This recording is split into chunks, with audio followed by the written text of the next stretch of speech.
Good morning and welcome back to We Are the South Stand, where today it is the Mancunian way goes south with my good friend Patrick, one of the sensible Manchester City fans, pretty balanced. I wouldn't say a happy clapper, but I also wouldn't say completely negative. How are you today, bro?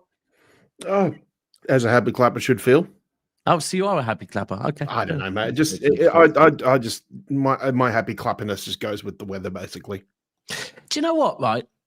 I was having a thought this morning, right? Because we're just thinking about, when people are being quite moany. Right. So there was a comment on the show from last night saying, why does Hamza support Manchester City? And I sat there and I thought, right, let me remove Hamza from it. And I've had people say, did Hamza used to support Arsenal? Listen, for me, that is just, when people say, oh, why do people always talk shit on Pep? Or why are they saying Pep's washed? And we say it's because he's Man City's manager. So that's what they do. It's the same thing. It's a very easy thing to say to a Manchester City fan to try and discredit them, is just go, oh, because they're not from Manchester, they've only supported City for 5 minutes, right? Yep. I think, do you know what I mean? That's the truth. But I sat there and thinking, right, about supporting Manchester City. And I was going to respond and saying, listen, it's just because Hamza likes, he likes the period when Manchester City were winning, and therefore he's trying to hold it to those standards. And I started to think about what it means to support a football club, right? And I thought, do you know what? Like, the same would be, you have to support them through thick and thin, and no matter what.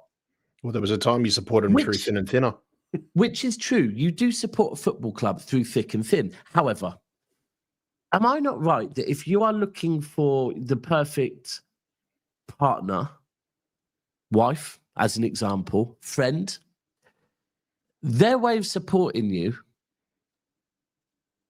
if you're going through a hard time, should they have sympathy for you and just kind of have sympathy for you and be like, it'll be okay, it'll be okay? Or at times, do you need someone to be supportive and say, come on, this is not you. This is not good enough, right? You need to lift yourself up. And I thought, you know what? This is the key. Everyone is entitled to support a club however the fuck they want, right? Now, if you are someone that just wants to go, do you know what? We're not great at the moment, but I'm still going to be positive. That's fine. But at the same time, if you want to be one of those people that is saying, no, hold on, let's not drop our levels, just like in life, that's also fine. And you probably actually, like in life, at times you need friends that are going to be sympathetic. And sometimes you do need that friend that says, Jordan, stop feeling fucking sorry for yourself. Get the fuck up and get back to work, right? You actually need both in your life, don't you? Yeah, oh, absolutely. So, and there's different types of motivating people, and there's different types of ways, and put a positive spin on the way you do things, or the way that you portray those things on other people. So it's important. It's important. Sometimes a gentler hand is better than affirmative action, basically. Yeah. And listen, to anyone as City fans, I'll be real with you. It used to be that if you supported City and you were from outside of Manchester, fucking people rated you highly. Then we started winning. Then people don't rate you highly. But the truth is now, it's not even just us that get called plastic. The amount of times I see MCFC lads called Luke called plastic and said, oh, he's probably only supported City for 5 minutes. It's like the kid's born and bred in Manchester and fucking... and supported them his whole life going to games. And even he's being called a plastic now. I think it's something that, as City fans, is just another one of those things. It's a beating stick. But listen, I do need to say one thing today about supporting Manchester City. Today is the 11th anniversary of the reason why I support Manchester City. This man here, my dad, right? It's his 11th anniversary today. Do you know what? Look at this. So my mum made this for his funeral, right, bro? So I basically took this picture. This is the last ever game I went to with him. It was 1-1 against Crystal Palace. I think Zeko scored for us, right? And as you can see, look how empty the background is, right? Yeah. So that was after the game. It was a December, round about December the 28th. I think probably 20. Oh, I reckon maybe. no, that's 20 December 2014. That was. No, it wasn't 2014 because he passed away by 2014. Oh, you said 11 years, so I thought. Oh no. So right, so that was the last ever game with him. Basically, my dad had diabetes his whole life, and towards the end he got dementia, so he couldn't go to games anymore. That's why. Do you know what? I can tell you now. It would have been 20. I think it was 2011. I'm pretty certain it was 2011. But anyway, the reason why the car park is so empty is because. So I booked tickets as a Christmas present for him because he hadn't managed to get to a game for quite a while. So I took him to the game, and I actually kind of had a bit of a falling out with my sister when we got up to Manchester because she was kind of like, "Look, I know it's what you used to do as a kid with him, but he's not the same man, and I don't know if it's the right thing to take him to the game or not." And I said to her, "Look," I said, if I don't take him to the game, what's everyone's plan for him this weekend? Because it was they were having a family party on the Saturday, and they said, "Well, what do you mean we're having a family party?" I said, "Yeah, but what's your plan with Dad? Is your plan that while we're up and doing stuff, and that he'll just be sat on the sofa staring into thin air, right? Because if that is the plan, look, I know today is going to be difficult. I know that he's not the same man he used to be. However, I think he'll enjoy going to a game. I will look after him. I'm round him 24/7. Took him to the game, but silly sausages me. We were in Colin Bell, third tier, literally the second to top flight. Up in the gods, yeah, I've been up there. So and because of his walking, when the wind picks up, it's the worst draft through that under the roof, and that it's horrible. And this was December, so it's freezing cold. His walking wasn't great, and unfortunately, when the game ended, we literally had to wait for the whole ground to empty before we could tackle the stairs, because the stairs was a case of me walking in front with him and him leaning on me. Yeah. But yeah, so after the game, I got this picture of him outside the Etihad, right? And what I did is I just got this new digital camera. So it was about 2010, where you could black out everything and make other colours pop. So I naturally did it to make everything black and white, but the blue stand out. As you can see, I've done it on the sign as well, right? Mm. My mum, when she got this made for his funeral, look what colour she decided to put round the edge. And I've always thought, Mum, but listen. In her defence, she has kind of got away with the traditional away colours. That's very true. It's more maroon than red, right? It's more maroon than red. But listen, this is the man. This is the reason. For anyone that knows my story, he's actually my stepdad, but I call him Dad. He raised me from the age of 3 when we moved up from Barnet to Poynton. Used to call me a Southern fairy, and now as I've got older, I get it, right? I do get it. That's what, he had a real issue with Southerners. He had a real issue with Scousers, but I love him to bits. The reason I support City taking me to Main Road while my real dad was trying to get me to support Watford. So at the time, it kind of was a bit more balanced, but now, thank you, Dad. You did the right thing. I did get to see us win a first league title with him under Mancini. I actually did get to see the Pellegrini one with him as well, but he kind of wasn't really kind of in the same place at that point. But one thing I do want to say about, so it's been 11 years, and I can tell you now it's been the hardest 11 years. You never realise how much you'd need your dad, but he actually passed away 5 days after I got married, right? 5 days after I got married, which is insane. But after he passed away, my daughter came. Literally pretty much like 14 months later. So when people say when one door closes, another one opens, so true. But it is hard. Listen, to anyone out there, appreciate your parents while they're about. You never realise how you need them. Like the amount of times I could have done with him over the last 11 years, getting married, buying a house, getting in a high-profile job, becoming a dad myself, and not having him there, it's been a difficult 11 years. However, the one thing I will say to anyone when you lose people is that things do get better. Because if I would have tried to do this probably up until about 3 years ago, I'd be in absolute tears right now. Absolute tears, right? But you don't stop missing people, but you do learn how to smile and enjoy a memory without bursting into tears. So shout to him. It's funny that it's the other day, of course, today is 9/11. So everyone remembers 9/11 for that. But to me, it will always be that my tower went to heaven. But anyway, shout to you. And he's up there with the Boddingtons, probably sat with Colin Bell and his dad and my dad. And looking forward to the derby. Yeah. So talking of the derby, bro, I think where are we at the moment with the derby? Because, right, yesterday, if you check the title on yesterday's video, I was talking about all the potential injuries we might have.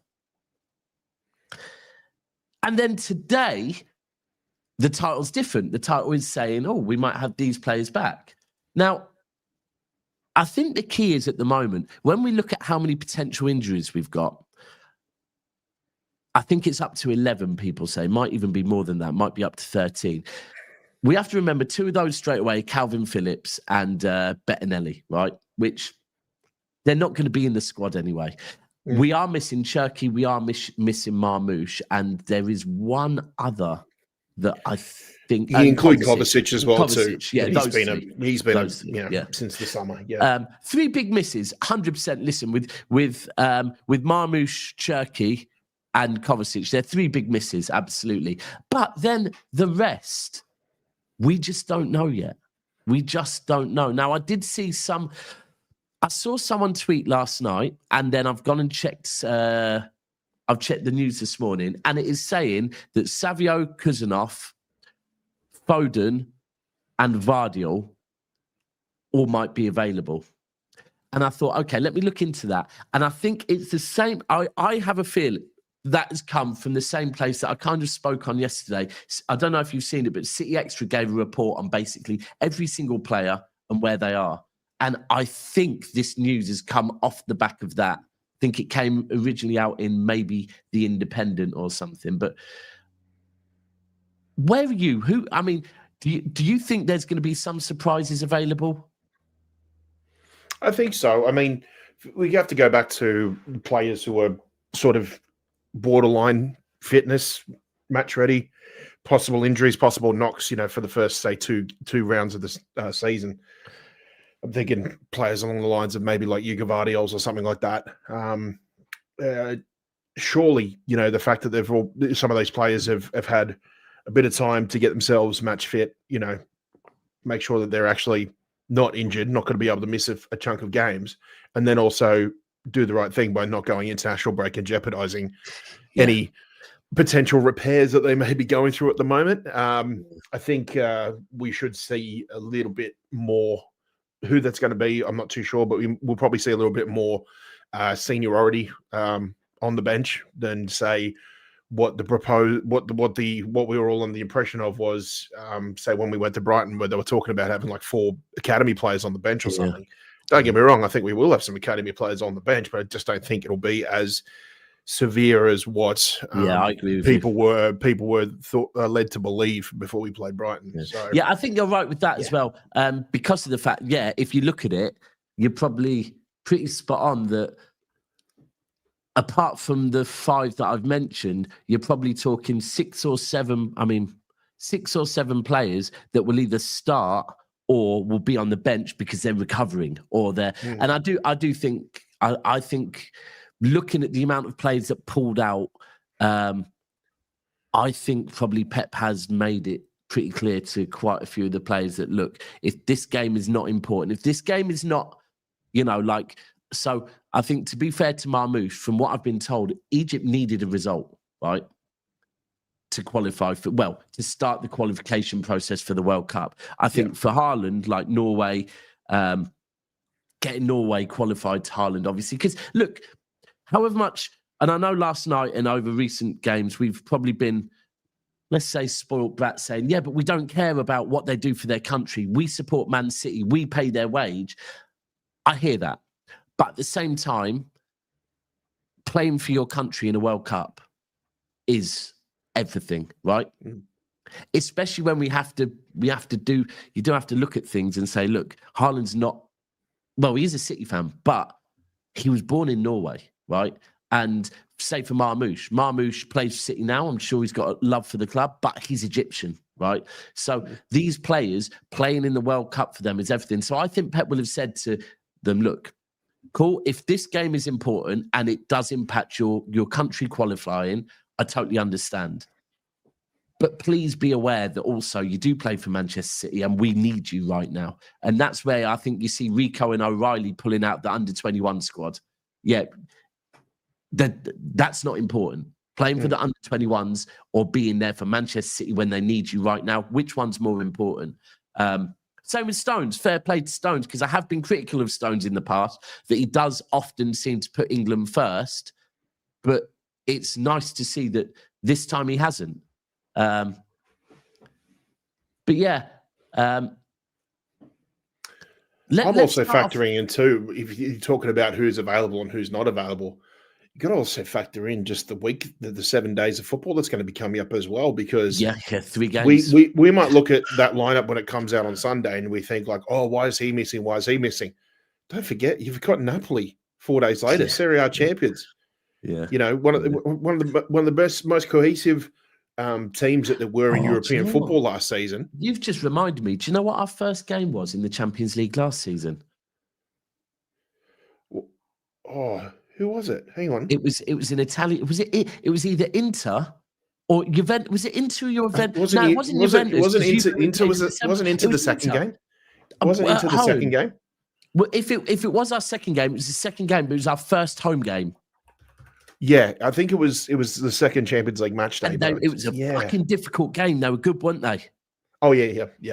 We also Barella ran the show. Yeah, basically. Yeah.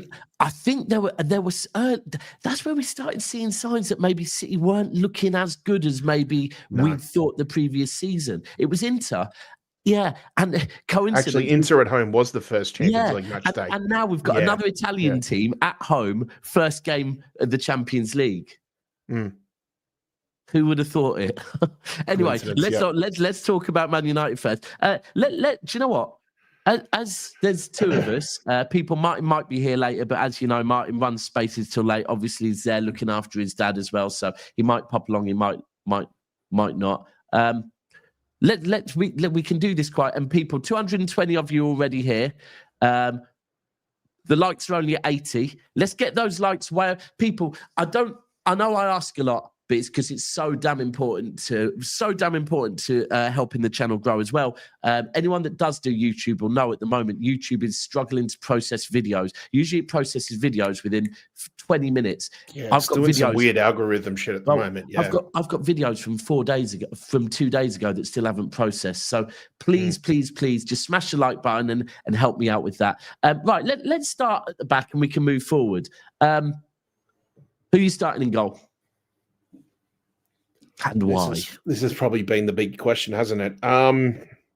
I'd said, I think leading into the international break, that I didn't quite feel comfortable with Donnarumma starting, and for the reason of the Claudio Bravo from about 10 years ago, his debut being the Manchester Derby, Old Trafford. But Donnarumma's the best keeper in the world, or one of the best keepers in the world. You know, basically, it was him. He was basically the probably the core reason why PSG did what they did last season. He's going to want to back himself. He's going to want to prove himself. And I'll tell you what, if he does prove himself and his debut is a clean sheet against United in the derby, I mean, you're setting yourself on the right path towards a new club. And given the fact that it was a bit fractious with PSG on the way out, he'll probably want to set himself up for long term there. And the best way you can do that is put a really good first impression in. And put a really good performance in the derby. So the more and more I've thought about it, the more and more I've actually really sort of I've persuaded myself to go with Team Donnarumma basically. Do you know what? I'm kind of here thinking Donnarumma as well. You know, I can't lie. I do think.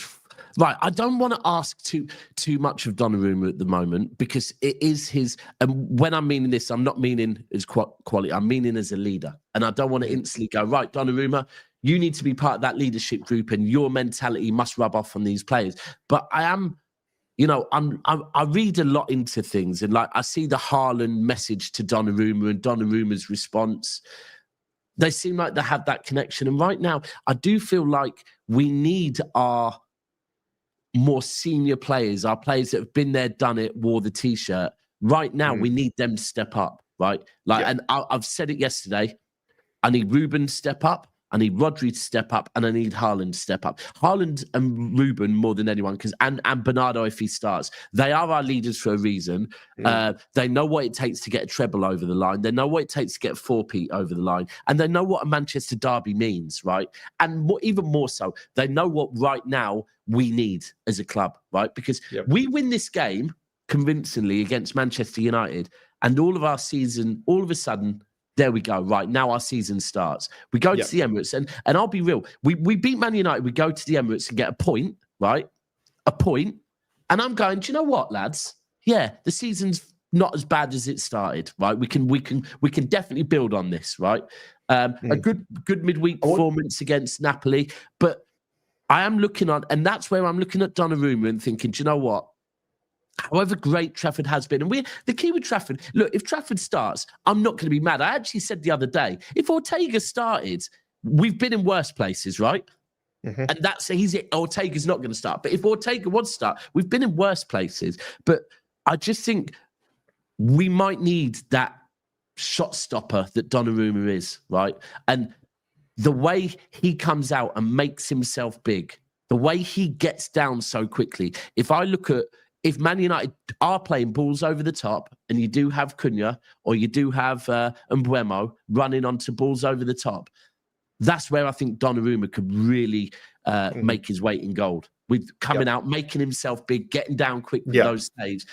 I think that's the difference. Corners, just taking it by the scruff of the neck, and coming in with the clearance, or leaping high above everybody else, not sort of being flat-footed, because Ederson's been caught around with a few of those set pieces over the last few seasons, sort of thing that you never saw from him, say treble season or leading up, in the seasons leading up to the treble and things like that. Just sort of little things that started to creep in that we weren't familiar with and seemed a bit lackluster, and soft ways in which we conceded goals. And I think Donnarumma would get in there and he would assert his authority, assert his dominance, basically. 100%. And he does have that mentality. And I think coming in right now, that's what we need. Now, don't get me wrong. I want to be very clear on James Trafford that if we look at the players if we look at the players we've signed in the summer, right? Yes, James Trafford had a bit of a nightmare against Tottenham. However, against Wolves and against Brighton, James Trafford was actually quite good, right? Yeah. Made some great saves against Brighton, and the same with the Wolves game. So if we're judging players that have just joined Manchester City, there could be an argument that James Trafford's actually potentially been our best, because Reinders had one good game in the league so far. He's had one good game. The other two, he wasn't great. Cherky, pretty much had a cameo in a poor game. Nori, kind of similar. So I'm not saying Trafford is a bad signing, but I just think right now with where we are, for me, I'm going with Donnarumma. This hierarchy of the goalkeeping, I think, is a really good motivational sort of tactic. I think that whether it's done by the club or by Pep, I think it has the potential to be very, very have a lot of incentives, basically, because you look at someone like Trafford, who's been saying since he left the club in 2021 to go off and find his way, basically, that he's talked about, I want to come back in the squad, I want to be number one day. And I think you got to, fair play, back the guy, fair play. He believes in what he says, and he does everything in his power to back it up. But if you want to be absolutely tested to become some of the best, then you've got to beat the best. And I think for us to bring in Donnarumma, I mean, hopefully Trafford's the sort of player who's going to look at that and go, yes, that is a challenge, but I'm ready to take that on. And I tell you what, if he can put himself in a position, may not be this season, it might be next season, even the season after, who knows. But if he's putting himself in a position where Pep can't decide between him and Donnarumma, and keep in mind, if Donnarumma is still one of the best keepers in the world in the near future, then we've got ourselves a very, very good problem to have, you might say. Yeah, do you know what? I'm just looking. So Ederson is 32. Yeah, right. So I think the one thing we have to remember with James Trafford is, so obviously with us following the Premier League, with us being Manchester City fans and then coming through our academy, James Trafford is a name that we've been aware of for quite some time. But we do have to remember How old is James Trafford now? Is he 21 or 22? 21. Let me have a quick look. So I don't. You know what? I often get things wrong, so I'm trying to. I feel like now that I'm not thinking as much, right? My brain 22. is starting to move. He'll be 23 He'll be 23 next month. Yeah, so he's 10 years younger, right? Yep. So he's a name that we've been aware of for a long time. However, we didn't sign Edison until Edison was 22 years old, right? So he's a kind of similar age. He's still got a lot of growing. was 26. Yeah. Donnarumma's 20. So Trafford has a lot of growing to do. Keepers can play longer into their can play a lot longer into there's their probably career. people talk about there's people out there online who think that you're basically an unconstitute at about 28. To be honest, I don't even think you hit your prime until you're about 33 when you're a goalkeeper. Bro, I explained it last night that my daughter is now officially. So whenever people say unk, I say unk's a term of endearment, because to me, in my generation, if you're called an unk, I call some of my friends' dads, I call them unk, right? Yeah. Because they're knowledgeable. And although they're not my actual uncle, if I need some advice, I'll go to them, I'll chat to them, right? However, my daughter my daughter watches a lot of YouTube, and, basically I've been educated by my daughter that in her generation, being called unk is not a term of endearment. It basically means you're old as fuck, right? Yeah. And if you're an unk, you get if you're an unk, you don't get aura points. That's what I've been told. You don't get aura points for being an unk. That's literally how she put it to me. I am an unk. Listen. I don't mind being called. I don't see it that way, because for me, an unk was like the cool uncle in the family, the one who gave you your first beer when you were 14, the one who showed you how to smoke a cigarette or something like that. Like the one who sort of he was the one who probably wasn't the one for the best morals in that, but you learnt probably more life advice from him from every Christmas than you did over the course of a year from your parents. And they're funny. He taught you how to be an adult before you were an adult, basically. That's the way an uncle is to me. But trust me, my daughters told me. And that little left field life lesson that everybody needs in their family. And when people call me unk, right? Well, firstly, I think I'm cool with that because, in my term, an unk, is an unk is a term of endearment. But secondly, listen, you lot call Bernardo, Silva, Kovacic, Gundogan, they're all in their 30s. I'm 43. If you want to put me in the same bracket as them lot, I'm here for it all day long. Call me uncle, right? Call me uncle all day long. I am happy. You know what? I might change it from MCFC Daps to Unk Daps or something. Hey, I might get, but then my daughter would kill me. So no. But right. So what does that make Alan then? Because I'm deciding between a fossil and a relic. I'm just thinking, what are them? Who are from Wimbledon? What are they? Oh, the crazy gang. Wombles. No, Wombles. Oh, Wimbledon. Sorry. Right. So, who's the uncle? Who is the uncle in Wombles? Wombles of Wimbledon. Come. There's Uncle Bulgaria. Uncle Bulgaria. That's what Alan can be. Alan can be Uncle Bulgaria. There we go. I'll get a picture. If we ever get an away day in Savio, you're going to call yourself Uncle Bulgaria. No, he's Uncle Bulgaria, not me. Right, yeah. He's but Uncle he won't Bulgaria. Be there. He'll be there with new batteries in his remote. Right. So, Alan the Sensi. I quite like that, the vibe. Alan the Sensi. Mr. Miyagi. Alan. Sensei, yeah. Right. Dinosaurs mad. Wax on, wax off your shit. Yeah. Hold on. Where is it? Have I still got it? Savio, shit. Stop you, shit. There we go. Oh, God. You know what? Listen, the one thing I can't put up with is if Donnarumma starts, right? Donnarumma, can I ask you, for the sake of me and the sake of anyone else who has Alan's phone number or Alan has their number, Donnarumma, have a weldy, please, because if not, the whole commentary, I'm going to be getting messages non-stop. Donnarumma's shit. Donnarumma's shit. Trafford would have saved that. Trafford. So you can't even concede a late consolation in the 95th minute and we're 4-0 up. Like you can't even have that. Like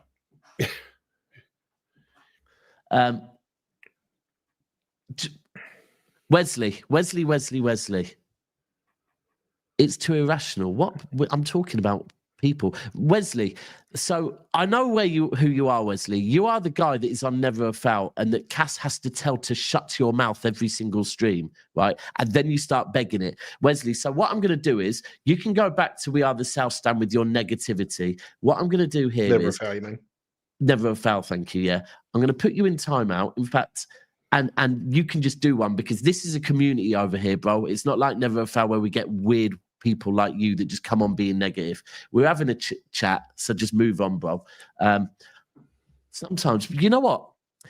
Actually, this is like, what is it my boss used to say to me? If you've got nothing nice to say nothing at all. You don't have to watch my channel, bro. If you think I waffle, by all means, do one. Go elsewhere. You don't have to listen to me, bro. That's the beauty of YouTube. There's so many people on. Right, so we're going with Donnarumma in goal.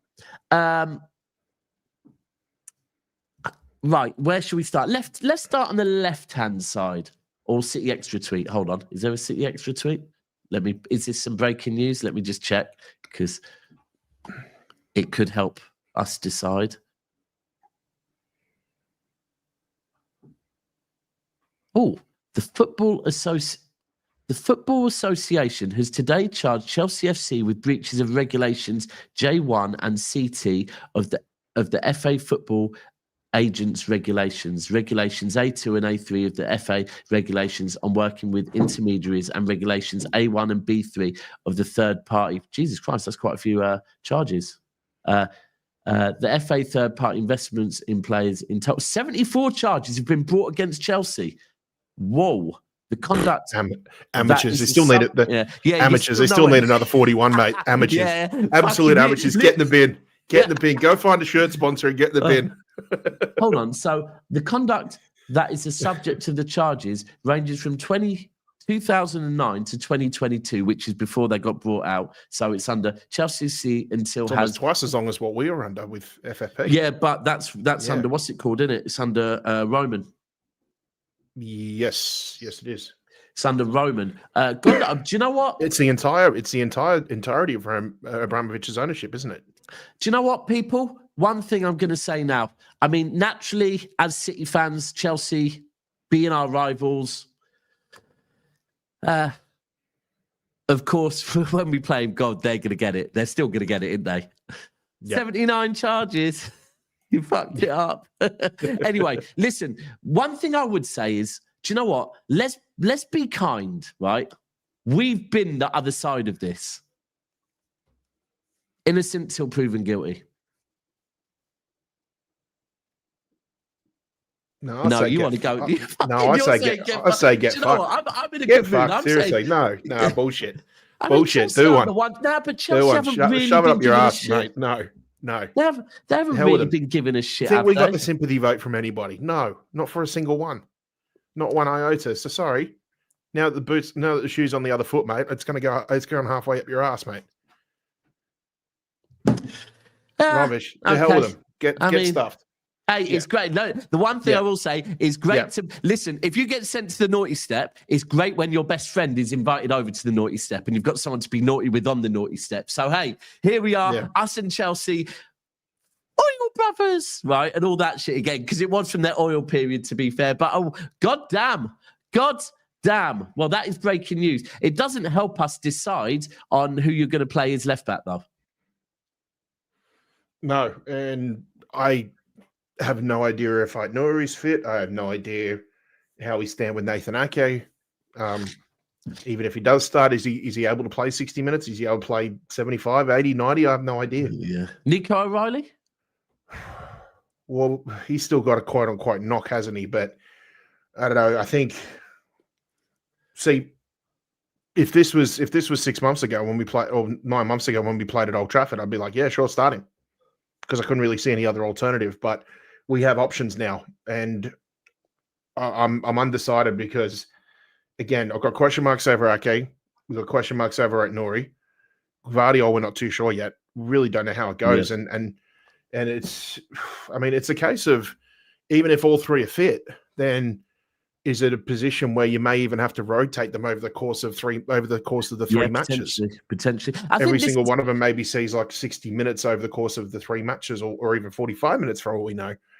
there's got to be some serious juggling of players in terms of match fitness and game readiness, and just how much ready they are to start playing for us every 3 days. Because yeah, I mean, don't get me wrong, the injury list is something that it's something you can't really ignore. Yeah. So, but at the same time, you got to walk a tightrope with what we've got, and how are we able to utilize those players so soon, now that they're already starting three games every 3 days, and we've only been 4 weeks into the season. Yeah. Do you know what? This is where I feel City are playing with our emotions at the moment, right? Because the international break, the last game for the international break were on Tuesday, right? We had quite a few players that didn't go because they were resting. And even the ones that did go would probably have been flying back. Now,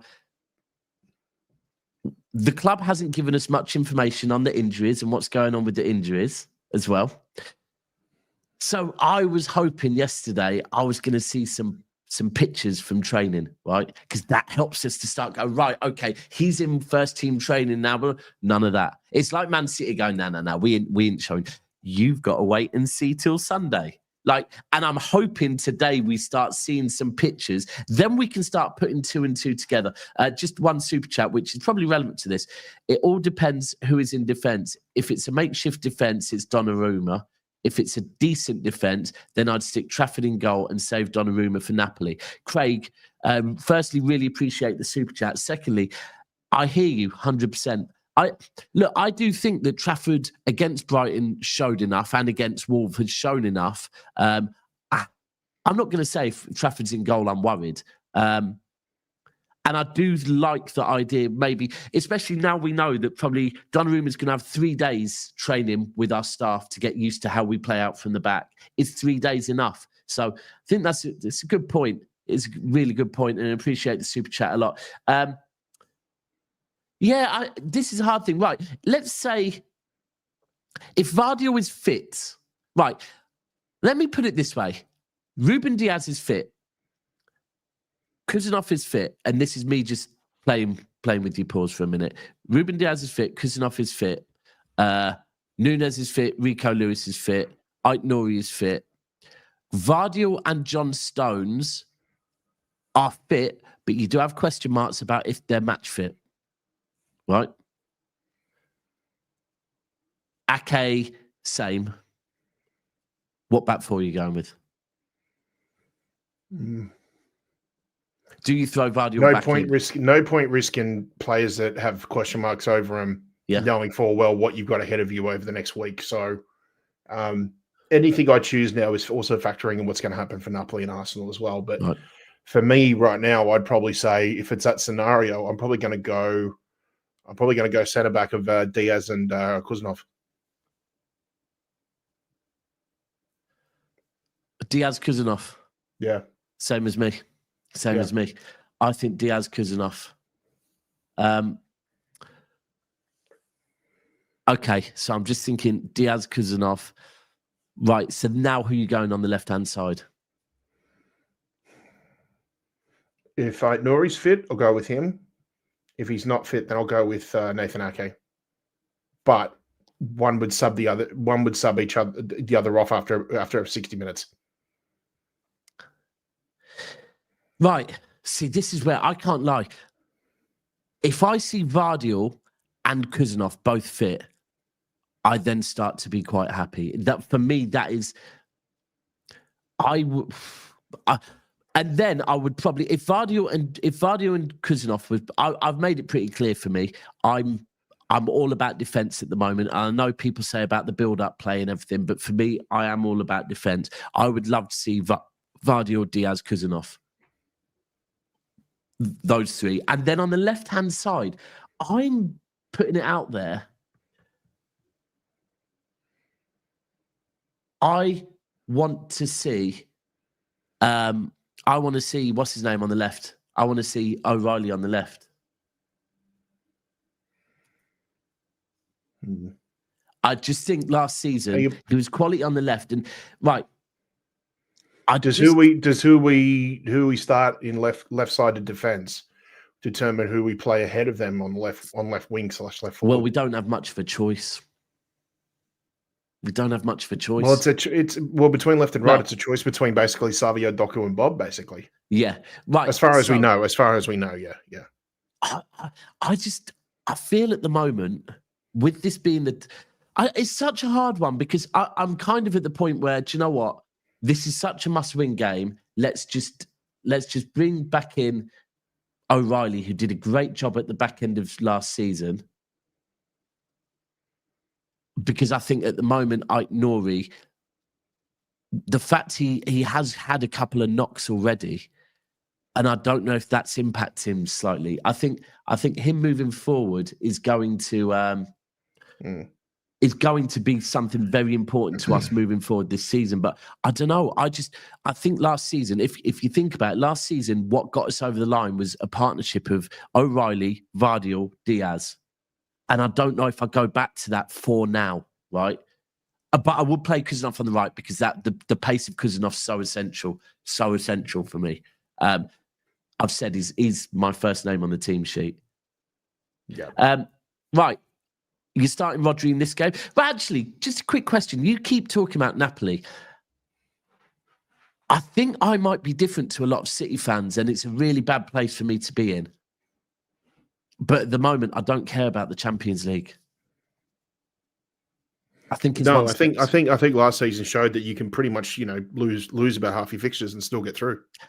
Firstly, that. Secondly, yeah, I think that's massive. And don't get me wrong, 3 home points in this Champions League where we are, the way we're playing at the moment, away points are going to be a lot harder than home points. But for me, bro, I'm a bread and butter type of guy, and I feel like I always say to Arsenal fans, one of the reasons why I maybe would say it's going to be difficult for you lot to win the Champions League until you've won a Premier League is that every season you're going into the Champions League, not even the champions of your own country. How can you expect to go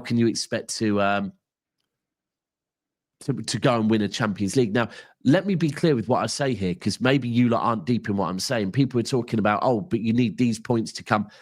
I'm saying I don't care about the Champions League at the moment. And I know a lot of you, because a lot of people, standards and all of that, you judge it up here, right? And you judge it that, we must be competing in the Champions League. But I'm just going to be honest with what I see with my eyes. And at the moment, I don't think we're of a level to challenge in the Champions League. And at the moment, I think let's get our bread and butter sorted first, and let's get back to challenging in the Premier League. Then we can go again in the Champions League. So for me, I'll be honest, getting points on the board in the league is far more important to me than the Champions League. Because I don't want to drop out of the Champions League. I don't want to, all of a sudden be playing in the Europa League. So that's just me. I do understand a lot. Well, we don't do that anymore, but yeah. Well, I hope we don't. Well, you don't. The Champions League doesn't have Europa drop. No. Oh no, bro. I'm meaning we drop out of the Champions League place. So next season we're literally in the Europa League, because then that's where it starts to become damaging on the books and everything else. So, right, are you starting Rodri in this game though? Yes, I am. And for that reason, that's why I'd start Bernardo as well too, because I don't think Rodri's quite back to the Rodri that we all knew and love, that dominated world football. So for that reason, you need a bit more security at the back there, and that's when you need a Bernardo Silva run around doing about 12 miles in 90 minutes. Yeah. Sorry, I've just sent. We've got a show on Never a Foul, and me and Cass were having a conversation earlier about what we're going to talk about, and he was like, "Oh, there's not too much news." Breaking news. Oh, fuck's sake, Cass. Okay, now, typical United fan. So I've just sent him the breaking news. He's just responded, "Oh shit, I'll be collecting some Premier Leagues then."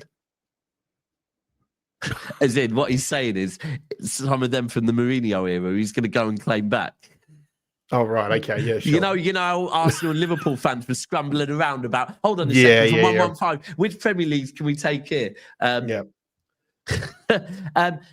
me, Rodri's a must, bro. I think Rodri against Brighton looked like for 65 minutes was one of our best players on the pitch. And then after that, obviously his legs he looked good. He's just not up to match fitness yet.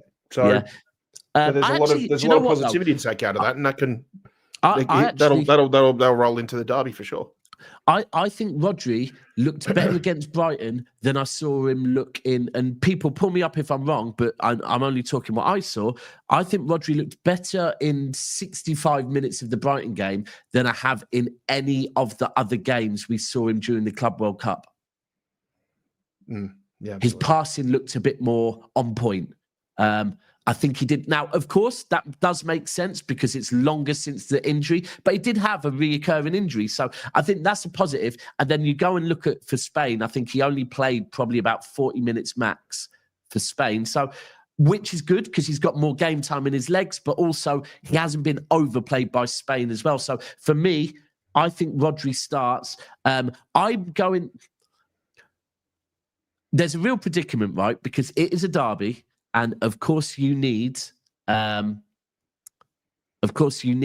captain in the derby, right? Yeah. But you need Bernardo in a derby. Yeah. Now, for me personally, my preferred midfield would be Rodri, Gonzalez, and Reinders, right? But I know that if we go with that midfield, then Bernardo Silva will be on the pitch elsewhere. Right.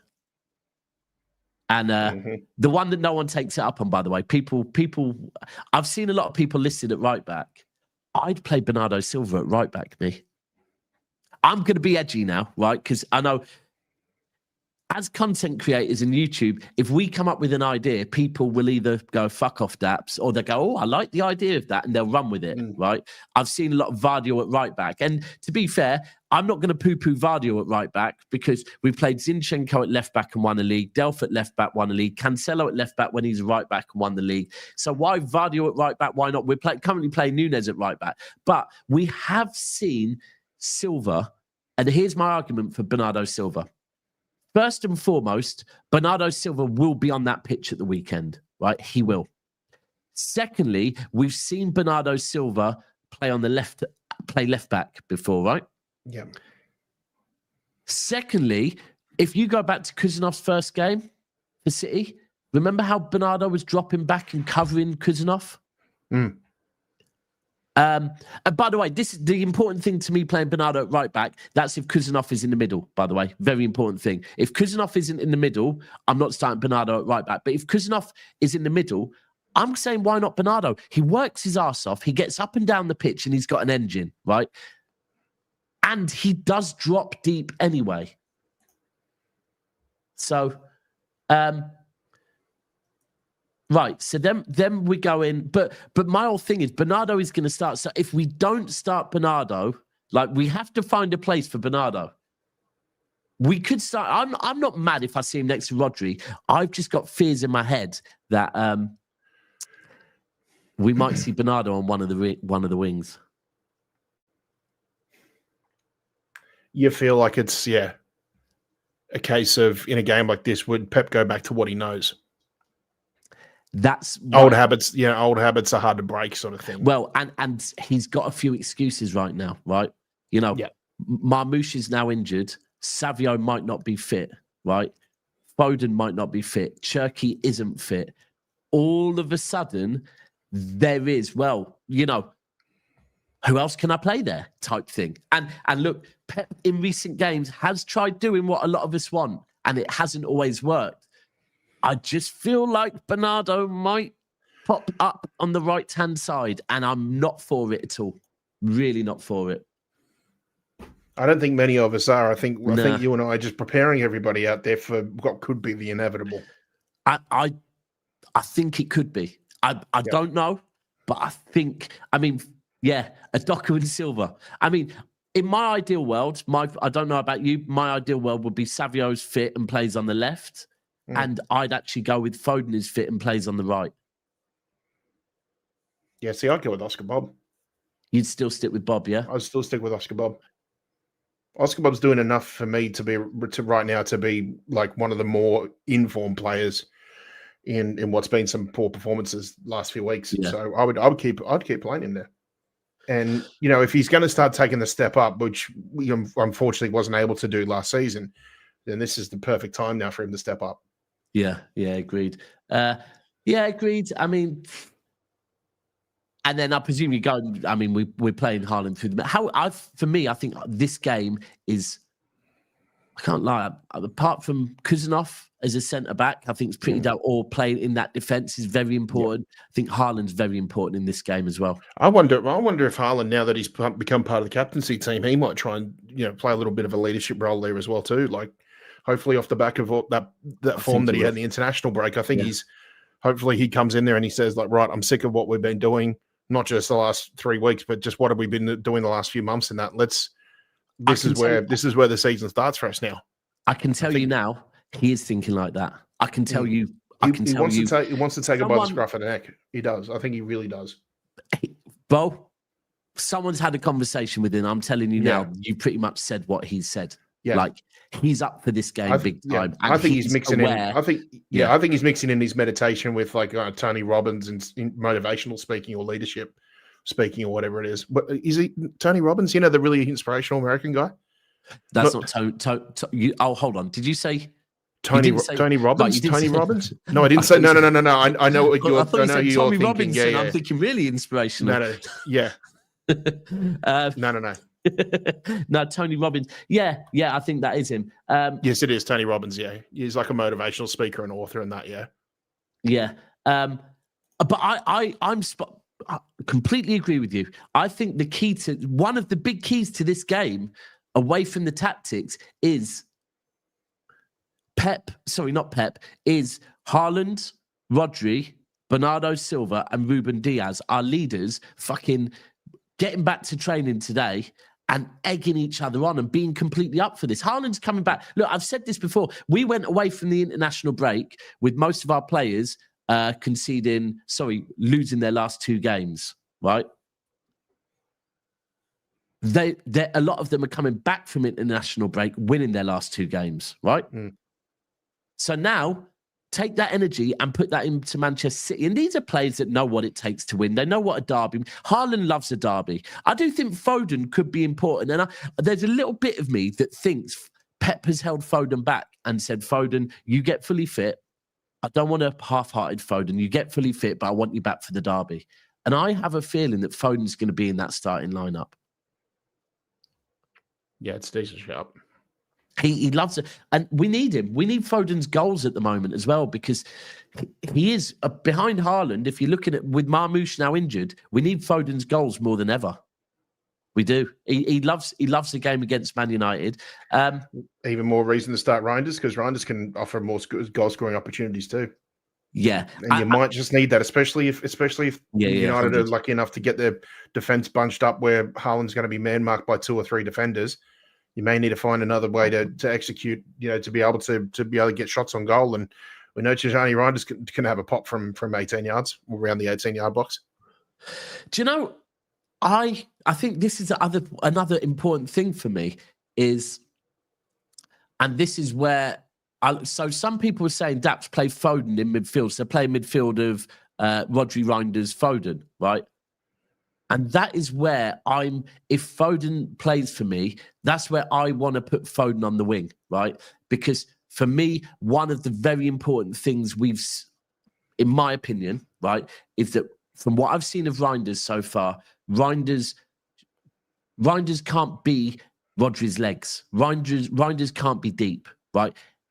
For me, if we do that, we're limiting how much impact Reinders has on this game, right? What we've seen of Reinders so far is, look, Reinders won, I think it was Serie A midfielder of the season last season. Yeah, it was, right? Yeah. He didn't win it the season before when he was playing deeper. He won it last season when he was box crashing, creating and getting goals. Yeah. And let me be clear with this as well. Anyone that says, oh, he's not that creative, I did have have I still got the clip? I think I deleted the clip, but no, that's not true. The guy was also very creative last season. He was creative and he got goals. We have to have Reinders to get the Reinders that we think can be that level. He needs to be able to go forward. That's where I'm not mad if it's Bernardo next to Rodri. I would probably rather Gonzalez, because I think with Gonzalez, he's going to also box crash a little bit as well. And him and Rodri can kind of take it in turns to go forward. But for me, the important thing, I want to see Reinders given freedom to go forward, man. I do. I don't want him to be held back.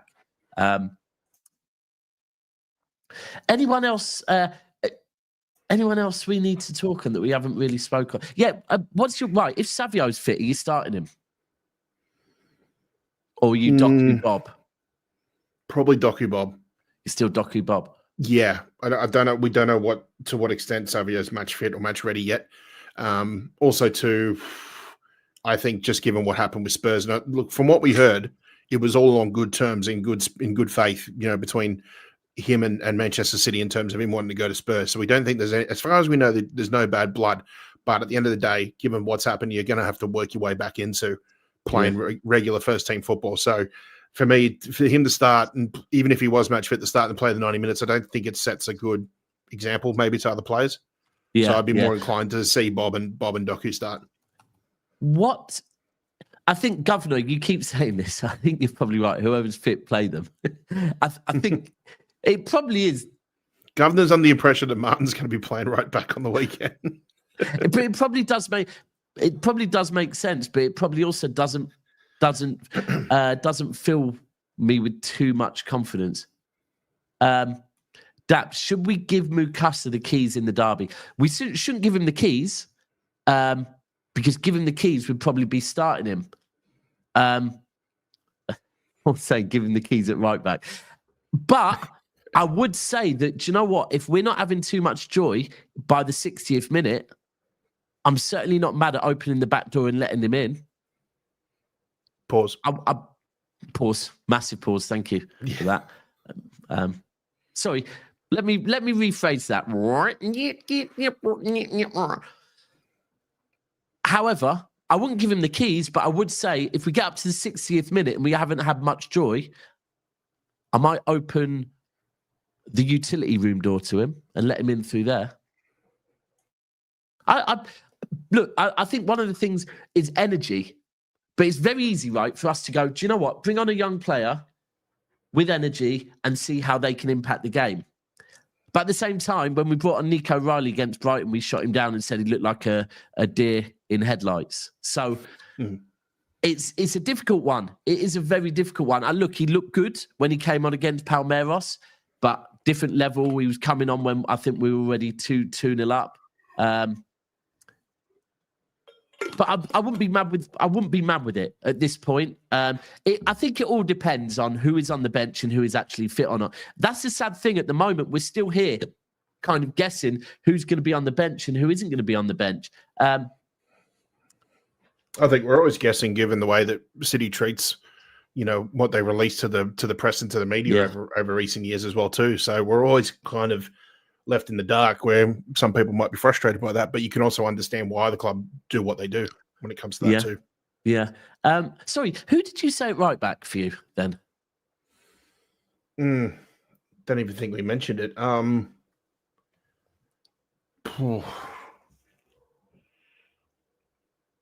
For now, I'd probably say Nunes, maybe. You're still going Nunes, yeah? Yeah, I think so. Because the problem is I know he's still got a defensive brain fart in him. So I feel I don't feel that comfortable, that confident saying it. But then, in a derby too, Rico Lewis, I love Rico to bits, but you just feel like it's the sort of game where he'll just get muscled off the ball. He'll get muscled off the ball. Yeah. For me, look, the only one kind of with those two, it's kind in this game, it's going to be kind of like pick your poison. Yeah. See, for me, the way I see it is, firstly, if we talk on Rico, the positive with Rico. Oh, someone's here saying Bernardo. I've got someone on my side. Bernardo at right back who says no. That's the agenda for today on Twitter. By the way, I've just learned something. So I don't really tweet too much, but I tweeted yesterday with some Haaland Isaac stats, right? In fact, the night before. I saw that, yeah. Right. Yeah, you posted against it too. It's now confirmed to me, right? Yeah, I'm going to stick to... Well, it's all great seeing... I've actually done a tweet that's got mad interaction. It's amazing because that never happens with me. But also, I don't know if I like it, bro, because every time I look at Twitter, I've got 30 responses and I'm like, oh, fuck no, I'm not going through all of that. Forget that. And now someone once said that, if you live a road life or you're in a gang, right, you can't decide one day, I don't want to do the gang life anymore, because if you bump into someone who you've got a problem with, then you can't go, oh, no, I'm not playing no more, right? Yeah. I want to tweet saying, can everyone stop responding to this tweet now? Because that was 2 nights ago I was having that conversation. I just want to get on with my Twitter life, right? And every time I look at it, it's another argument. But with Rico, the thing I would say with where I get why Pep might want to play Rico is that going forward, and there's a lot of importance with Pep, a lot of importance in their input in the build-up and their input in the final bit, right? I do think Rico Lewis, with the lack of Cherky, if Foden isn't fit, Marmoush injured, with the fact that we are missing a few creative players, I get why Ruben Diaz might be there to be a creator in the final third, right? But for me at the moment, I repeat, when I'm talking about my defenders and this high line, I don't care. And I just think Rico Lewis, like you said, 1, he'll get bullied.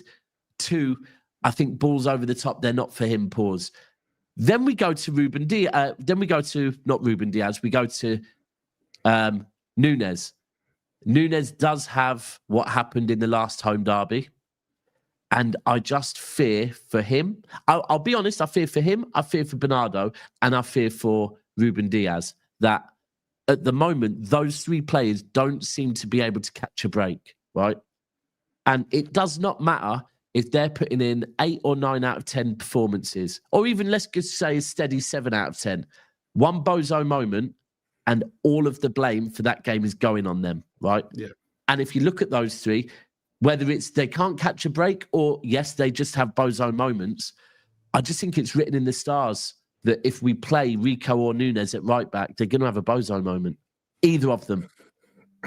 I just think it's written in the stars. It really is. Yeah. I'm Kuznov all the way, right? But Bernardo or Kuznov at right back.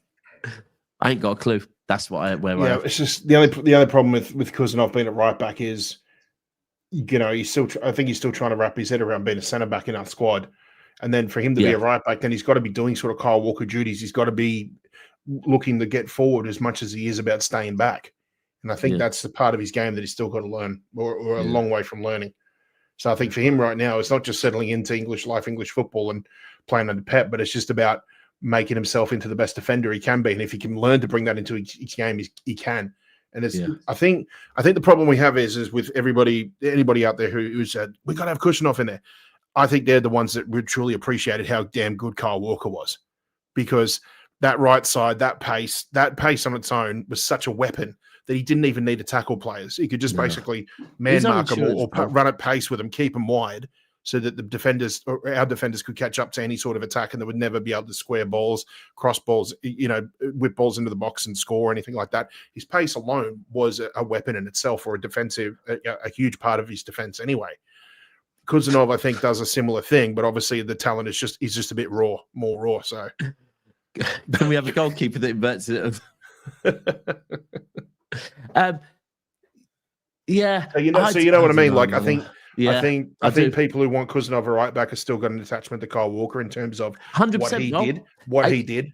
That pace is so important.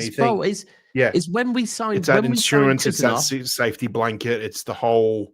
It's the whole full comprehensive insurance. So basically, we signed Kuznov while I was in Paris for PSG away, right? Yeah. And I remember sitting at the airport with Steve, Mike, Eddie, and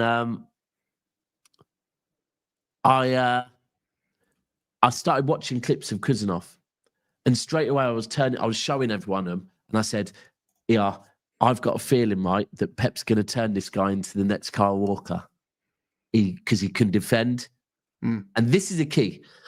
Yeah, he can defend, and I agree with you, right? But it's not going to happen now. It's not going to happen now. It may not happen for another season or two. Yeah. It may not happen for. But what I'm saying is, this is where I'm exactly what you're talking about. That my go-to straight away was, we miss Kyle Walker. I need this guy to become my Kyle Walker. And I think you're right. I think you are right.